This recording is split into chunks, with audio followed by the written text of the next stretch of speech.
সুবিধা বঞ্চিত শিশুরাই যখন মানুষের পাশে দাঁড়ায় তখন পুরো বিষয়টা পায় ভিন্ন মাত্রা। এরকম একটি আয়োজন চলছে ৫ বছর ধরে রাজধানীর লালমাটিয়ায়, যেখানে পরিচয় গোপন রেখে দানকারীদের অর্থে প্রতি রোজায় ৫ শতাধিক মানুষের জন্য করা হয় ইফতারের আয়োজন। আর এতে স্বেচ্ছাসেবকের দায়িত্ব পালন করে শিশুরাই।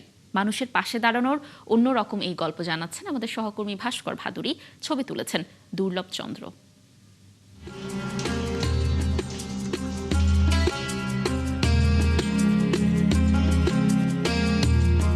নেই কোনো কর্পোরেট ব্যানার কিংবা চমকপ্রদ আয়োজন।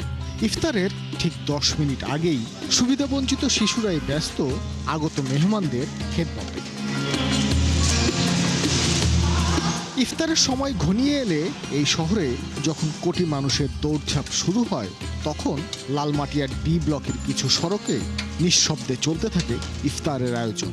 এখানে কেউ অনাহুত নয়, সবাই আমন্ত্রিত মেহমান। এই আয়োজনে প্রতিদিন ইফতার হয় ৫ থেকে ৬০০ মানুষের। এখানকার স্বেচ্ছাসেবক প্রায় সকলেই সুবিধাবঞ্চিত শিশু। গত ৫ বছর ধরেই মহতি এই কাজ চালিয়ে যাচ্ছেন আসমা আক্তার লিজা। আসলে কি আমরা ফেরানোর কেউ কিংবা আমরা কি খাওয়ানোর কেউ? আমি এটা বিশ্বাস করি না। আমি মন থেকে বিশ্বাস করি রিজিক আল্লাহ তাআলা দেয়। তাদের রিজিক চলে আসে। অনেক কষ্ট, বলতে গেলে অনেক গল্প। যা কিছু দেখা যায় তার পেছনে অনেক গল্প থাকে। সেখানে আমার অনেক বাকি দোকান আছে, ঋণের বোঝা আছে, ক্ষুদ্র ঋণ নেওয়া আছে আশা ব্যাংক থেকে। তারপর আমি না মেহমানখানাটা বন্ধ করিনি। কেন যদি জিজ্ঞেস করেন, আমি জানি না কেন। ইফতারের ঠিক ৩০ মিনিট আগেই মেহমানখানায় আসতে শুরু করেন অতিথিরা। নির্ধারিত সিরিয়ালে রিকশা দাঁড় করিয়ে অপেক্ষা করেন ইফতারের জন্য। ৫ থেকে ১০ বছর বয়সী শিশুরা সকলের হাতে পৌঁছে দেয় ইফতার। বসে খাবারের পাশাপাশি থাকে পার্সেলের ব্যবস্থা। খাবার শর্ট পড়লে আমার মেহমানরা বলে যে মা আজকে আমাদের রিজিকে নাই, আপনি কষ্ট পায়েন না। তারপর আমি এক বস্তা চিড়া এনে রেখেছি। ওই ইফতার যখন সব শেষ হয়ে যায়, চিড়াটা ধুয়ে একটু চিনি দিয়ে দিই, একটু শরবত, আর ওই চিড়া চিনি খেয়ে ওরা অনেক খুশি। লিজার তত্ত্বাবধানে বেড়ে ওঠা সুবিধাবঞ্চিত শিশুগুলো যখন নতুন পৃথিবী গড়তে ব্যস্ত, তখন এই আয়োজনকে বন্ধ করতে প্রতিনিয়ত আসে নানা রকম বাধা।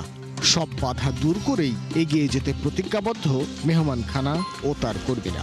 যদি কারো পরিবারে এরকম থাকে, বন্ধু বান্ধবের সার্কেলে এরকম খ্যাপাটে মানুষ থাকে, নিশ্চয়ই আছে অনেকেই, প্লিজ তাদেরকে না অবহেলা করে ট্রমাটাইজ করে দেবেন না।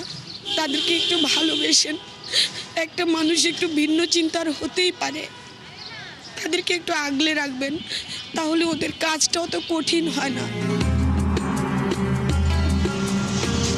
এমন আয়োজন করার জন্য এখানে বিকাশ বা নগদে কোনো অনুদান গ্রহণ করা হয় না।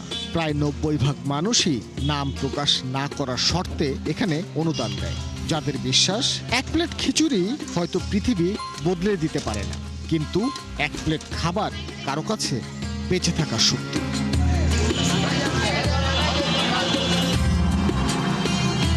ভাস্কর ভাদুরী, ৭১, ঢাকা।